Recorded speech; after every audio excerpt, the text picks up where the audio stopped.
every objection that you get, that you overcome, gets you closer to the sale.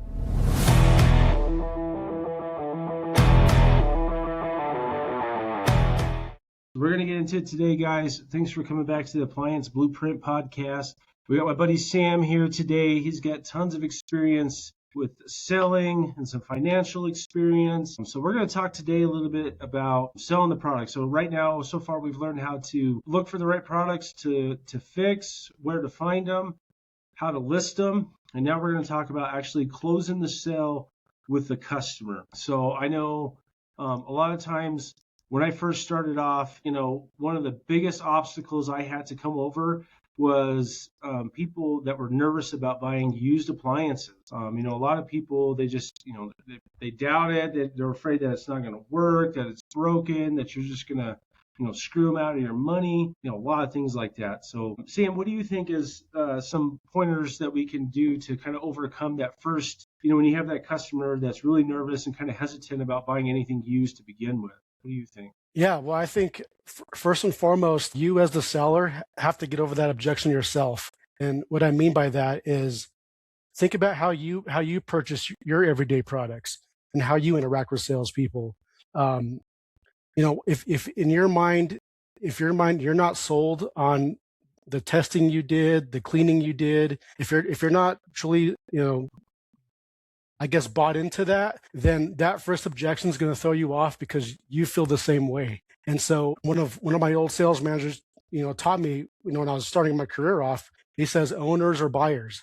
And I'm like, what do you mean by that? He's like, well, do you own the product you're selling? No. And so if you don't really truly believe in your process, that first, whatever the objection is going to throw you off your game. So I guess the mindset will be the first thing that you have to overcome. So overcome yourself first. Yeah, I think you really touched on something that's really gold there, man. Believing in the product, right? I know when I first started, one of the best things that I used to like to tell my customers is I wouldn't sell you anything I wouldn't sell my own mom or my own family, right? Exactly. And obviously you don't want to screw over your own family, so you have to have a ton of trust in what you're doing and the product that you're putting out there. I mean, that's huge, man. I think that's definitely a good golden piece right there. That's something I know I definitely struggled a little bit with when I first started. Man, how do I get over people that are a little hesitant? Me, when I was first starting off, I was a little hesitant in my abilities and what I was doing. And so, the biggest thing I could do to overcome that was, learn more about my product, learn every ins and outs that I could of the repairs. So I was 110% confident in whatever repair I made, like this product is definitely going to work for you. So yeah, that's gold, man. I think you're absolutely right. That's really good advice right there. You definitely have to have confidence in what you're selling for sure. So whenever we kind of overcome that obstacle, then I would start getting into some of these things that I've been taught as objections and complaints whenever somebody wants to buy something. My understanding was like an objection is kind of something where somebody says, well, I kind of like this. I kind of like this refrigerator, but maybe like I just don't really like the price or something like that or whatever. But kind of talk us through what's the difference between an objection and complaints? Yeah, good question. So objections, first and foremost, for your audience, you want objections, and that sounds counterintuitive, but an objection, every objection that you get, that you overcome, gets you closer to the sale. And any sales 101 book, any guru is going to tell you that. So you want to, I guess I'll just say this, it's a red flag if there's no objections, because that typically means, in my experience, problems down the road. If this, we call it a lay down in sales, right? If this customer is a lay down and they don't object to the delivery window, they don't object to anything, just know that could be a red flag. A complaint is just basically tire kicking. That's the way, easy layman terms. When I hear complaints in the sales process, that's just the customer possibly just kicking tires. But let me go back to the objection part, because more than likely when your first, I will say on average, your first 1 to 4 objections aren't the real objection. So the skill that you have to build is the art of asking questions, because the only way you get over objections is to ask questions. And we'll get into that, the more of the nuts and bolts of handling those objections. But yeah, objection is the path to the sale. Complaint, you just have to like, I'm thinking about your business, right? The scratch, oh, there's a ding, any kind of thing, anything about the appearance. That's kind of a complaint. That's not a true reason why they won't buy, unless it's stainless steel refrigerator in the middle of the kitchen, and there's a gigantic ding in the front of it. But when we're talking about washers and dryers, what are we selling? What solution are we selling? We're selling clean clothes, right? So if they make there's something about the appearance of a ding or a scratch, to me that's more of a complaint because that has nothing to do with the final solution. Objection is, I don't know if this is going to fit. Or here's a great objection in your business. I have a set of stairs I have to climb up. I don't know if I can do this, because you more than likely offer a solution to that, right? Or a real objection is, I have a family of 6 and this might be too small. That's a real objection. So objections are the path to the sale. Some of them are real, some of them are fake. Your job's to uncover. That's just noise. Our natural, like you said, our natural defense as humans is to reject. We're on like this heightened, what do you call it? We're trying to reduce our risk. Right? A complaint is something that's just naturally comes up. We do that in everyday life. I just bought a car this last weekend, and I had complaints, but I still end up buying the car. Long-winded answer. Sorry about that. Yeah. No, man. I mean, there's so much value in that, right? I know one of the things that we definitely do here is, I've trained my sales guys into thinking about is, what is the problem? We got to identify the problem before we can get a solution, right? So we have a whole store full of solutions. But I mean, even if you're flipping out of your garage, right? When you're getting people that are messaging you on Facebook or Craigslist, they're texting you, they're calling you, nobody just goes and shops used appliances, right? I mean, it's not like when you're, Right. at the mall, cruising around looking at clothes or whatever, maybe even going to a car lot and just looking at some cars because you're like, oh man, that truck looks pretty cool. I want to see what the new styles like. Nobody goes and shops used appliances. If they're coming into the used appliance, if they're messaging you, they're calling you, whatever, it's like because they have a problem, right? They're looking for something. So yeah, that's something I definitely harp on my sales guys is identify what the problem is. One of the first questions that we ask them when we come in, we always make sure to greet them, but we're also trying to establish the first question and what is the problem? What brings you in today? What are you looking for?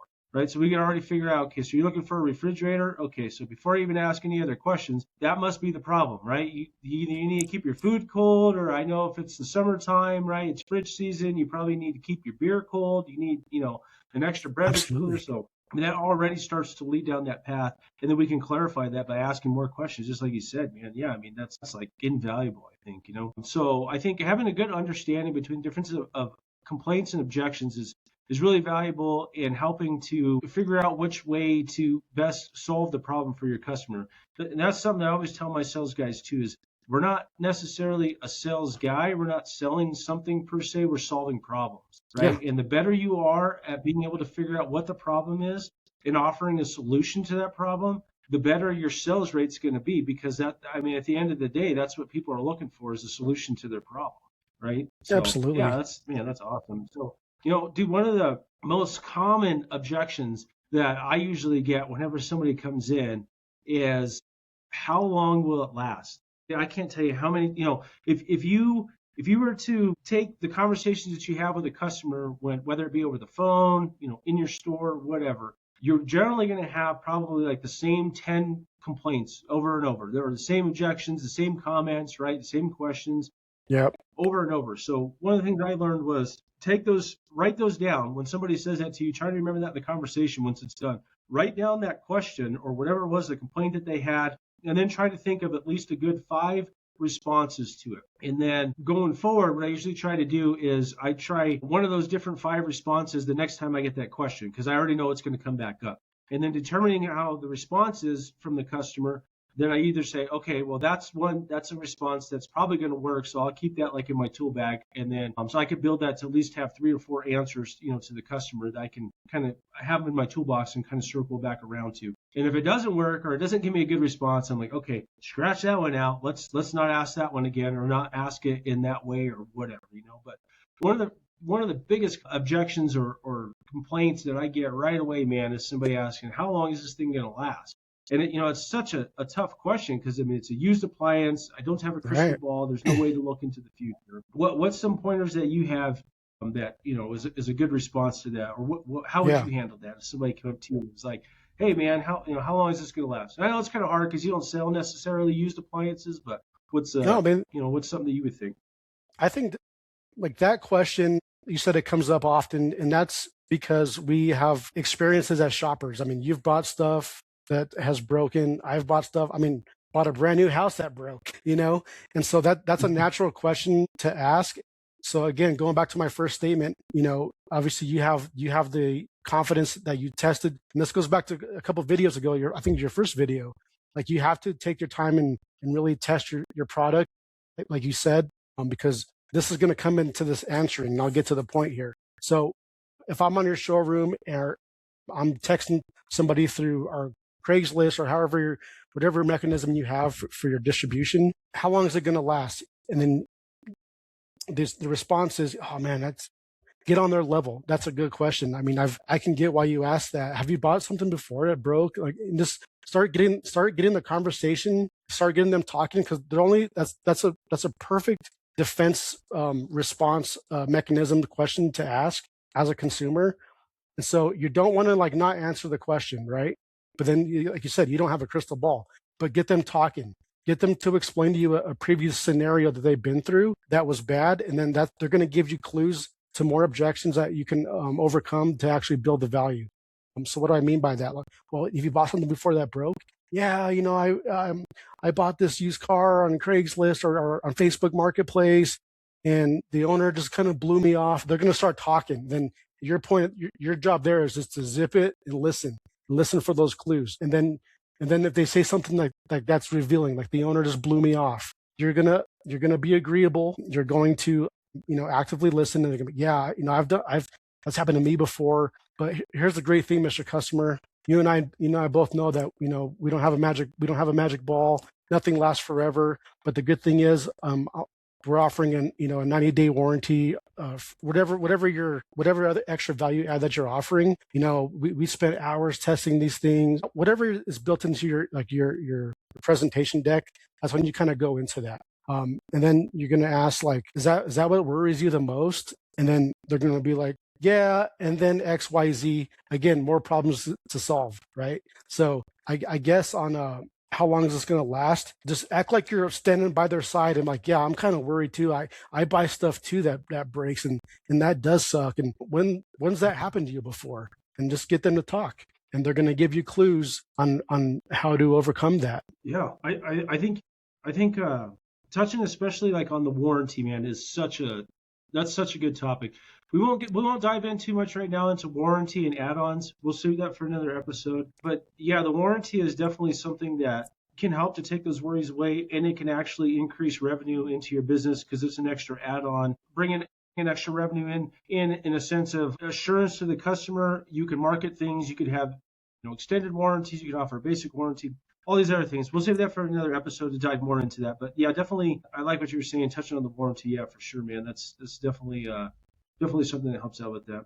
And man, I've heard that so many times that once you start asking those questions, like you were saying, did you happen to get burned before or something? Did you have a bad experience? What I find a lot of times with people, sometimes when they get kind of upset right away, like, and asking them, how long is this thing going to last? Because I bought one before and, it only lasted like 3 months or something. One of the first things I tell them is like, man, I'm sorry. It sounds like you had a really bad experience. I don't know who you shop from. Yeah. We definitely don't do things that way here, though. That's not our process, and that's not how our system works. But I'm sorry for whoever, did that to you in the past. I try to accept responsibility for that because I want them to know, like, yeah, man, I don't want to ruin your experience of buying something used just because you got burned by somebody that didn't do things the way that they should have been doing it. And I always make sure to follow up with them. And like you were saying, building value into our products. That's not the way that we do stuff. We go through things, if it's a dryer, we completely tear it apart. We vacuum it out. We clean it out. Replace preventative maintenance parts, which are basically parts that are commonly known to fail. So we replace them before, even if they are already good and they haven't failed yet, we just go ahead and replace them anyways. So you're basically walking out of here with pretty much like a brand new dryer that's, completely refurbished. It's way different than maybe somebody else that is buying or selling from a different store. Maybe they have a different process, or even somebody that's flipping out of their garage and maybe they're not doing the proper testing and things that they should be doing. Maybe they're just trying to make a quick buck. So yeah, I mean, all that's huge, man. I think it's just really huge. And like you said too, it circles right back to just making sure that you're doing a good job up front and that you're confident in whatever you're selling, that you would, like I said, that I would sell it to my own mom or to my own family. And I know without a doubt that there's not going to be a problem with it. I think building the value is also incredibly huge too, because that leads into another question that I get a lot of times is, what's the lowest amount you'll take for it, right? Yeah. And when I first started off with the business, that was something that was really tough, man. It was really tough Yeah. to answer because especially when you're flipping out of your garage, a lot of times the customer kind of has you a little bit where you just want to make some money. So you're like, well, man, I don't want to sit on this dryer for a while. I mean, I have it priced at, $200. I mean, I guess I could take 150. And what I didn't understand when I first started by trying to wheel and deal with people like that, you're just taking value away from yourself Yeah. in that the price point of the product isn't necessarily what is going to determine the sale. You have to build value into the product. The person's not afraid to pay $200 for the dryer as opposed to 150. It's just, why should I pay $200 for it, right? Like what's the value in this product that I'm seeing that it should be for $200? And especially if they're shopping on Facebook and they're like, well, this guy's selling it for $100. Yeah. It's like, yeah, well, they might be selling it for $100, but they don't have the processes that we do and the guarantee. I don't know what kind of product you're getting from them. I can tell you with 100% accuracy what kind of product you're going to get from us. This is the experience that our previous customers have had. You could see that in reviews, right? Which is why reviews are really huge too, especially when you're starting off, man, to really try to go above and beyond. And so, you have all that reassurance in people. But that's a really tough question that I get a lot is what's the lowest you'll take, or is this the best price you have? What's your thoughts on that? You gonna never. that? Yeah, I mean, and this is the golden rule. Like again, you go to any guru on YouTube, read any sales book. You never ever want to close on price, because when you close on price, like what you just said, you just gave your all the value away, and then that's another customer that could be a problem customer down the road. Like your previous video was about copy, right? So you did something right where they clicked on the link, they did the call to action. Okay, you go through your sales process. Never want to close on price. And then this ties into another important topic that we're going to cover is knowing your financials and knowing your profit margins and knowing all the costs, because that's going to also tell you if you can go. You're going to find out really quickly if you close on price. This won't even be a side hustle anymore. This will just be a quick hobby that you dabbled into, because if you get in the habit of closing on price, you won't be in business. That's just the bottom line. Be firm as much as you can. Obviously, you want to be competitive in your pricing, but if they were shopping based solely on price, I'm sure there's 100 other items on the marketplace on Craigslist that are cheaper than you, that if they were truly on price, they'd be talking to the other guy and not talking to you, just because that's just the nature of it. But like you said, you're selling a solution, right? I don't have clean clothes. I don't have cold food. I need something now. It's not something where I can just wait and shop around on, right? I need to feed my family. I don't want to be hanging clothes on the clothesline or going to the laundromat. So again, goes back to the first thing I said. If you're a price conscientious shopper and you beat down salespeople on price for, like, just think about your own personal experiences, then you're going to welcome that and you're going to treat that as a true objection, and it totally isn't. I mean, you could maybe wiggle a little bit, but my suggestion is to anybody out there in this business, in any business for that matter, set your price to where you're going to make a profit. I mean, you're not going to be buying a mansion anytime soon, right? Do not close on price. Find out, go back to the problem that they originally came in, and you acknowledge the price, but then you kind of just keep moving the process forward. It's almost like you're just kind of just bypassing that, Yeah, absolutely, man. I think a lot of times too, when you close on price, you definitely like take value away from yourself and your product. Exactly. And another thing I always look at too is just how much do you value yourself? Every time you do that, you're taking value away from you, because I mean, you work hard to acquire the product, to fix it, to clean it, to list it. Your time is valuable, right? Your time is precious, and you spent a lot of time doing that. So every time that you cut the price like that, I mean, you're giving money away. You're taking money out of your own pocket. And my personal feeling is it's like you don't value your own time. You're saying, well, I guess I didn't really need to spend 2 hours completely on working this dryer or whatever that consumed my time. And so yeah, I mean, I think that's huge, man. You should never close on price. You're right.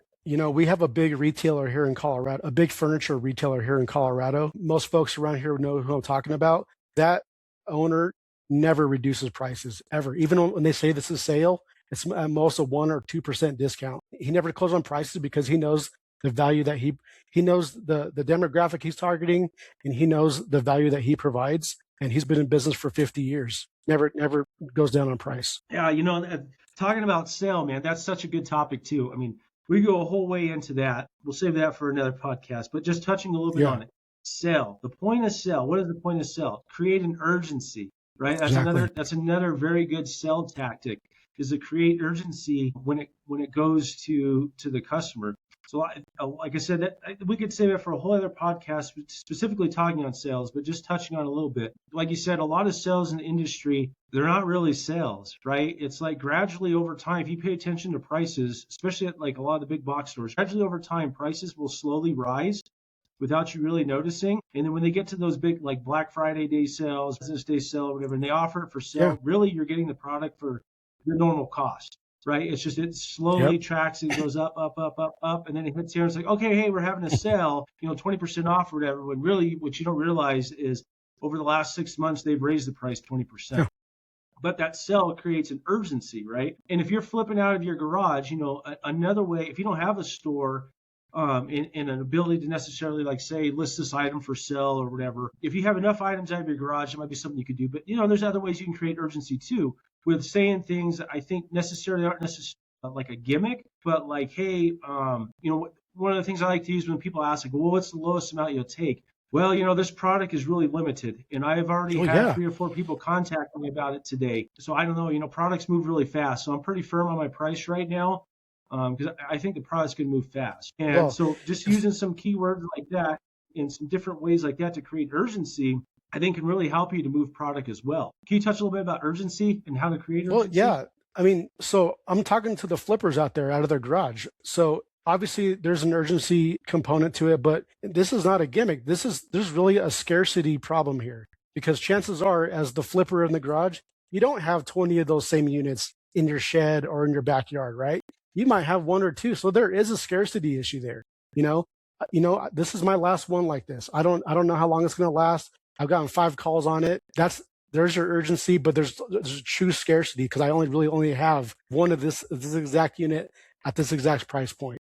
So your audience has to keep that in mind too, especially for the flippers, and even the brick and mortars like yourself. Like, you're bound by your square footage in your warehouse, right? You only have so much room, so much space. So maybe there is a scarcity component with you too, at your shop, because the chances are you're not a big box. I mean, the thing is, you're not a big box retailer. You're not, I don't want to say the names, right, for the purpose of the podcast, but you guys know, wherever you buy new appliances, right? You don't have hundreds and hundreds in stock at a gigantic warehouse with 100,000, 200,000 square feet. So you can tell your customer with complete confidence that you can bring up the scarcity issue. Like, there's only like literally 1 of this exact thing left in stock, because that's the truth. Yeah, absolutely. You're not lying. It's not a gimmick. It's the truth. All right, man. Yeah, exactly. Right. Well, and then, something that I think a lot of people overlook too, especially if you're flipping out of your garage, one advantage that you have over me is you have the ability to say, hey, you know what? I could deliver this today or within an hour. If you want to purchase it today, let's go take it to your house right now. Right. That's something that like I can't do, because we move too much volume. So we're extended days out. Right. So that's definitely something that you could really build on to close the sale. Right. To lead us into this next topic of closing the sale, man. How do you tie everything up, and then how do we move the person into? So are you ready for? Did you want to pick it up with you today, or did you want to schedule a delivery? Perfect. Right. Yeah, that's being that's assumptive. One of my favorite closing lines. Yeah.